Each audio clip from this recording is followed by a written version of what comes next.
Hello everyone, आज हम बनाएंगे चना दाल की सब्जी।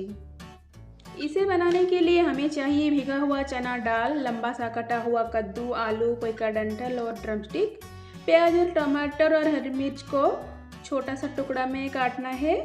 मैंने यहाँ पे मसाला के लिए अदरक लहसुन का पेस्ट, चिकन मसाला, गरम मसाला, हल्दी और नमक लिया है। तो चलिए आज का हमारा रेसिपी शुरू करते हैं। पहले हम गैस ऑन करके कढ़ाई में 2 चम्मच तेल डाल के सारे सब्जी को 2-3 मिनट के लिए अच्छे से भून के उसको बाहर निकल देना है। उसी कढ़ाई में फिर से 2 से 3 चम्मच तेल डाल के तेल गर्म होने पे पंचफोड़न डाल दे, कटी हुई प्याज, हरी मिर्च डाल के अच्छे से भून ले। प्याज का रंग सुनहरा होने पे उस पर अदरक लहसुन का पेस्ट डाल के अच्छे से भून ले।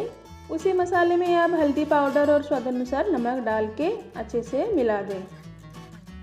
थोड़ा सा पानी डाल के चलाते हुए उसमें भीगा हुआ चना दाल डाल दें और उसे मसाले के साथ अच्छे से मिला दें। आप फ्राई किया हुआ सारे सब्जी को डाल दें और उसे भी चने के साथ अच्छे से मिला दें। सारी चीज़ों को 2 से 3 मिनट के लिए अच्छे से भूनने के बाद लगभग 1 गिलास पानी डाल के अच्छे से पकने के लिए उसे हम 10 से 15 मिनट के लिए ढक के छोड़ देंगे। 10 से 15 मिनट बाद फिर से हम ढक्कन उठा के थोड़ा सा चलाते हुए उसको फिर से 5 मिनट के लिए हम छोड़ देंगे। सारी सब्जी अब हमारा अच्छे से पक गया है। अब कटे हुए टमाटर डाल के उसे भी चला के और 2 से 4 मिनट के लिए ढक दें।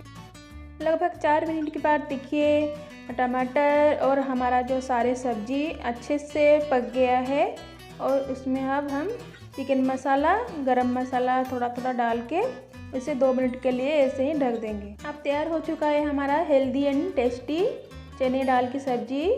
अच्छी खुशबू के लिए हम थोड़ा सा धनिया का पत्ता डाल के चला देंगे।